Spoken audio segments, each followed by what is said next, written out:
Are we filming? Yes. Good morning, everyone.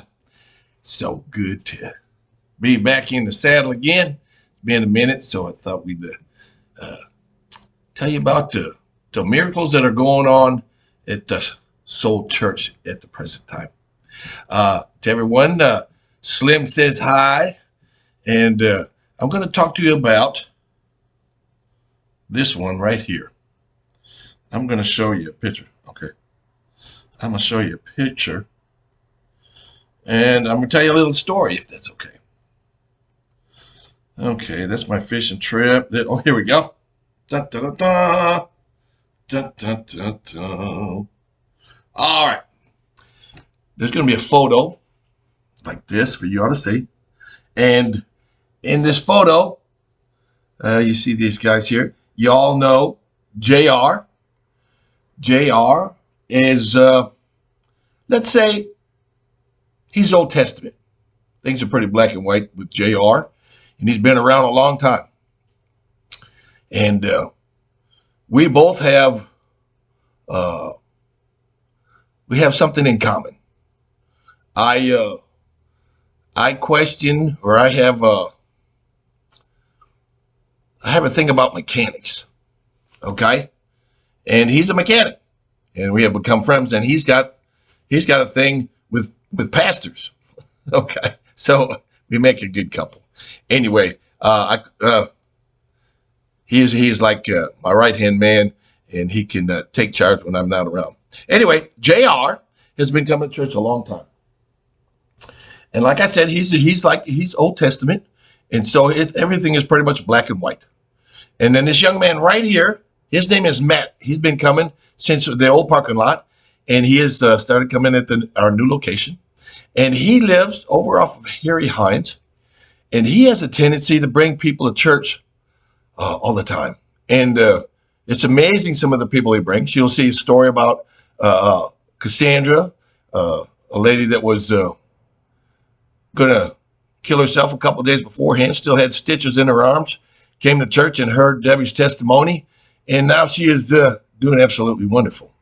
Well, anyway, Matthew, he brought, this is his best friend, George.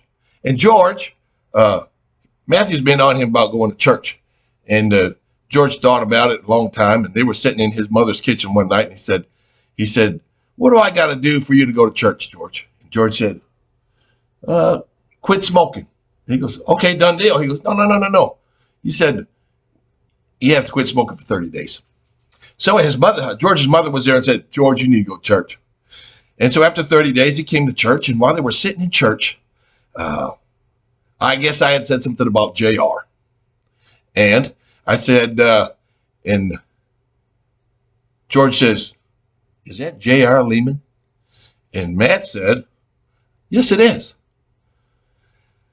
Well, it just so happens that JR and George know each other because they had a business proposition that they did, and JR had given him $15,000 for a business, and that never happened. So, needless to say, George sort of took JR's money.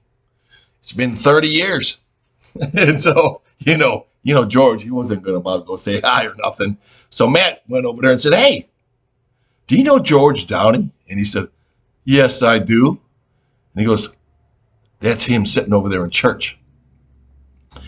And so JR, remember, Old Testament, he went over there to go talk to George. George seen him and his eyes lit up and go, ooh-wee. And he said, George? George said, yeah. He goes, George, I love you. And George said, what? He said, I love you. And George said, wow. So JR gave him a big old hug. That's a little bit of grace. I think that JR has learned that along the way. And for me to hear that, I was somewhat amazed too. Anyway, they hugged, and George has been coming ever since. This is those three and this gentleman here. Matthew is doing such a great job. I had the opportunity to buy this bus behind him. And I've always wanted a bus to pick people up. But my plate's full. My plate's full.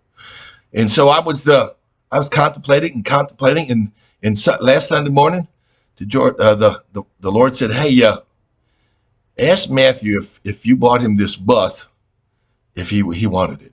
And I told Matthew about it, and he says, "I'll do you one better," because I told him, I said, "You got to put it in your name. You have to buy insurance, but I'll buy it for you." And George says, "Tell you what, I'll buy the bus." So they all went together and they purchased this bus. And I believe this weekend we'll be down there and he'll have that bus going, and I got a feeling it's going to be packed out. Amen.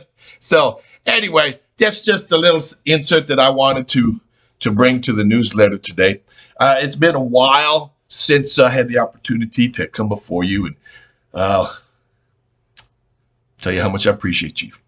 I love you guys. Big Jesus squeezes to you. And I pray that you're dwelling in the presence of the Lord as often as possible. Love you. Jesus squeezes, and I'll talk to you soon. Bye for now.